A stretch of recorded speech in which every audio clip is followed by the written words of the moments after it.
دیکھیے بات یہ ہے کہ ایک رپورٹ کی بنیاد پر ہم فیصلہ نہیں کر سکتے کہ عوام کی اکثریت کیا سوچتی ہے. دیکھیے چند لوگوں کو منتخب کر کے ایک ٹیلی ویژن چینل یا کوئی اخبار اس طرح کی رائے دے دے کہ جناب اسے کشمیر ڈے کا نہیں پتا یا اسے کشمیر کے مسئلے کی ماہیت اور نوعیت کا نہیں اندازہ, تو میرا خیال ہے کہ یہ کوئی بہت زیادہ. یہ بھی کہا کہ ہمارے تو اپنے اتنے مسئلے ہیں, پہلے وہ تو دیکھیے بات یہ ہے کہ یہ سارے مسائل ساتھ ساتھ چلتے ہیں. سوشل میڈیا پہ کبھی ڈیپینڈ نہ کریں.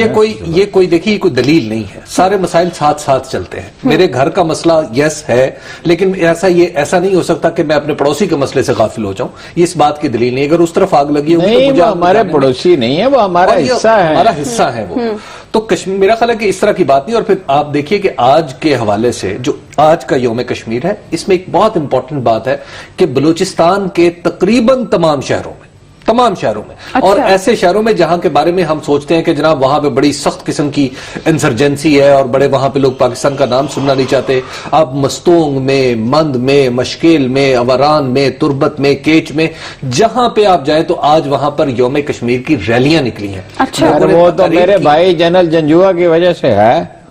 آج کل مجھ سے بہت ناراض ہیں, فون وہ نہیں سن رہے, لیکن وہ وہاں پر لیکن انہوں نے دل جمعی کے ساتھ وہاں جو 3 برس کام کیا ہے, لوگوں کو ایجوکیٹ کیا. یہی طریقہ ہوتا ہے, تو لوگوں کو ایجوکیٹ کریں, لوگوں کو بتائیں مسئلہ کیا ہے. اگر ہم کھڑے ہو جاتے رائٹ فرام 48 میں ہوا, 50 میں ہوا وہ ریزولوشن اقوام متحدہ کا رائے شماری کا, اگر ہم ساری دنیا کو بتاتے کہ یہ 1 کروڑ آدمی ان کا حق خود ارادیت کا مسئلہ ہے, انہوں نے اپنی فیٹ ڈیسائیڈ کرنی ہے, تو لیٹ دیم ڈیسائیڈ.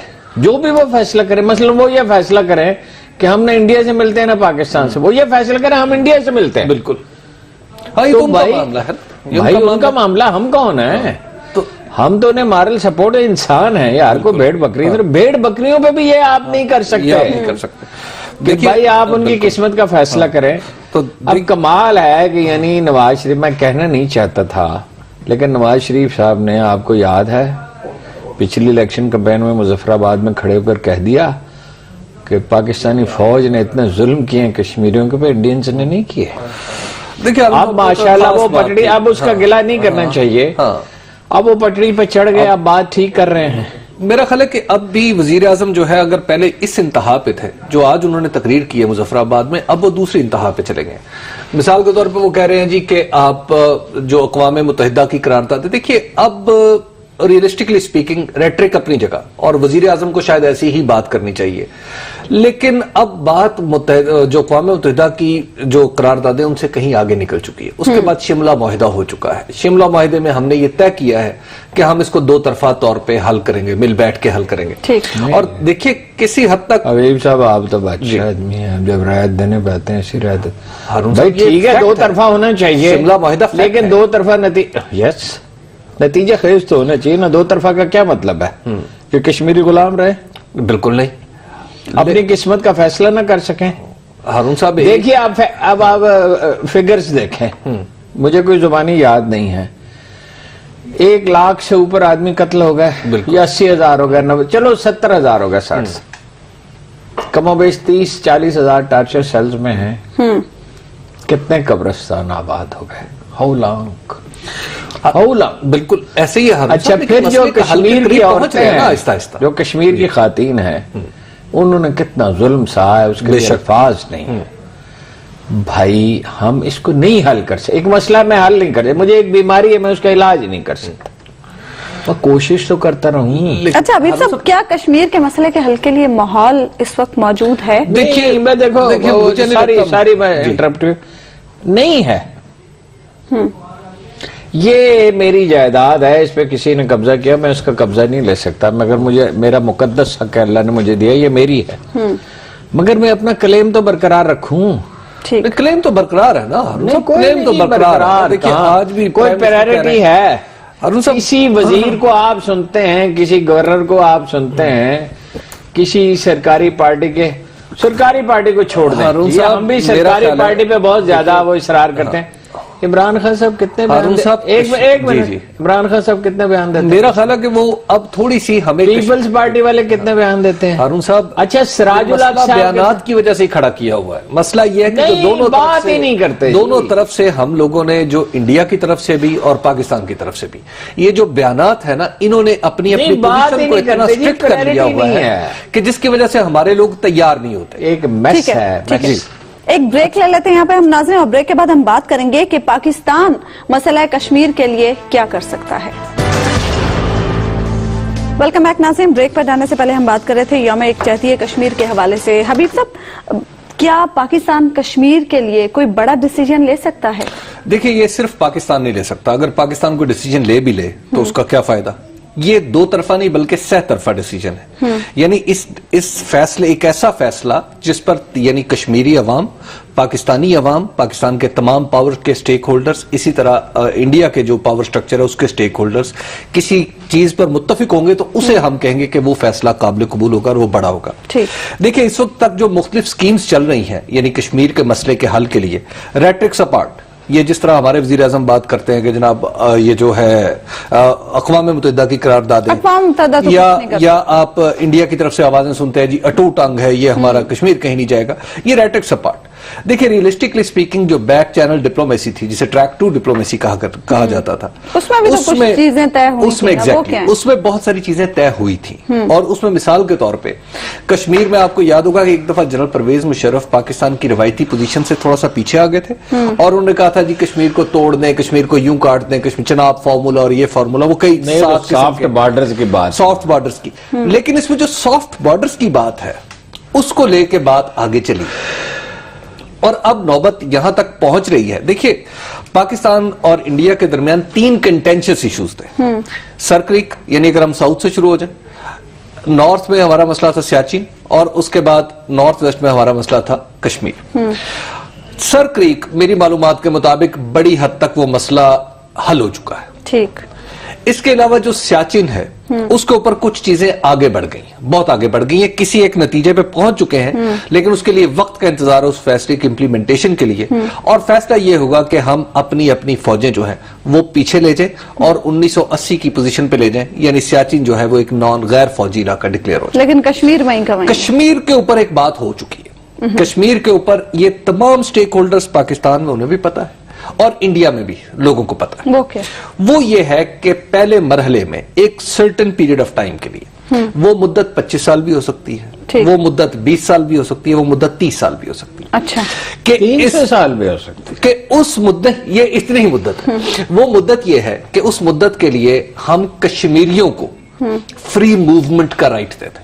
اچھا، یعنی جو آزاد کشمیر کے لوگ ہیں اور مقبوضہ کشمیر کے لوگ ہیں یہ اپنی حد تک پورے کشمیر میں آزادانہ بلا روک ٹوک آ جا سکتے. میں آپ سے گزارش کرتا ہوں. دوسرا یہ ہے میں جو حل جو ہے میں وہ آپ کو واضح کر جو آج کل ڈسکشن میں ہے، اور وہ یہ ہے کہ ان چونکہ اپنی اپنی اسمبلیاں بھی ہیں ان دونوں کی، ہمارے ہاں کشمیر کی اپنی اسمبلی، مقبوضہ کشمیر میں ایک اور اسمبلی.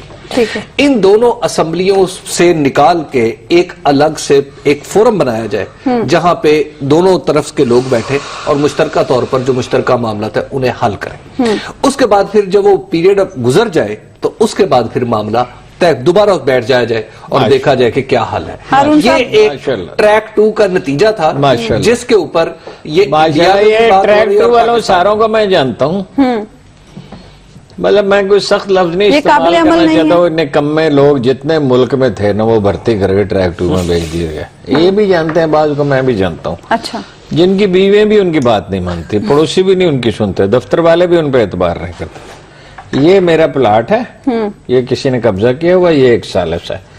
یہ اس پلاٹ پہ ایسے فیصلہ ہونا چاہیے کہ وہ قبضے والا بھی مطمئن ہو، سالس بھی مطمئن ہو اور میں بھی. مسئلہ ملکیت کا نہیں ہے نا، مسئلہ ملکیت کا نہیں ہے. میں تو وہ پہلے ہی واضح کر چکا ہوں، لیٹ دا کشمیری ڈیسائیڈ. جو لوگ کسی خطہ ارض میں رہتے ہیں انہیں اپنی قسمت کا فیصلہ کرنے کا اختیار ہونا چاہیے. سادہ سی بات ہے، پالیسی بالکل واضح. لیٹ دا ایوری ون نو، ساری دنیا میں لوگوں کو بتائیں کہ یہ لوگ ہیں، 1 کروڑ انسان ہیں، بھیڑ بکریاں نہیں ہیں، ان کو اپنی قسمت کا فیصلہ کرنے کا ہارون صاحب ساری دنیا کو پتہ نہیں ہے. نہیں پتہ، بار بار ان کو بتائیں. نہیں کوئی نہیں پتہ تھا.